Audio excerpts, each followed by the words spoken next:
দেখো, তুমি যদি নতুন নতুন রিলেশনশিপে গিয়ে থাকো, আর তুমি যদি এটা ভেবে থাকো যে তোমার বয়ফ্রেন্ড এখন তোমাকে যতটা ভালোবাসছে, এফোর্ট দিচ্ছে, তারা আজ থেকে 5 বছর পরে বা বিয়ে করার পরেও ততটা এফোর্টস আর ভালোবাসা দেবে, তাহলে খুব বড় ভুল করছো।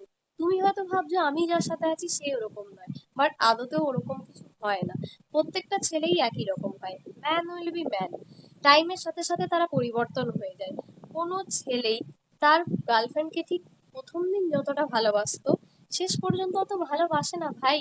নতুন নতুন সবাই নতালা দেখায়, কিন্তু পরবর্তী টাইমে সবকিছুই চেঞ্জ হয়ে যায়। হয়তো সে তোমাকে বিয়ে করেও নিল, কিন্তু এটার এক্সপেকটেশন রেখো না সে তোমাকে প্রথম দিন যতটা ভালোবাসতো পরেও ততটাই ভালোবাসবে। একটা ছেলে আর একটা মেয়ের মধ্যে বেসিক ডিফারেন্সটা কি জানো? একটা মেয়ে যখন নতুন নতুন রিলেশনশিপে যায় না, সে মানুষটাকে বোঝার চেষ্টা করে, জানার চেষ্টা করে, দেন গিয়ে সে কথা দেয় যে আমি বিয়ে করবো বা সামথিং, যে কোনো কিছু কমিটেড হয়।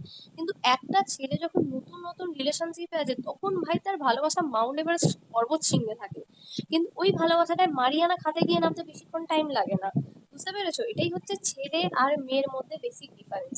মেয়েরা হয়তো প্রথম দিন দেখায় না যে আমি তোমাকে বিশাল ভালোবাসি, বিশাল কিছু করে দেবো, কিন্তু মেয়েরা না অ্যাট লাস্ট মেয়েদের ভালোবাসাটা ধীরে ধীরে বাড়ে।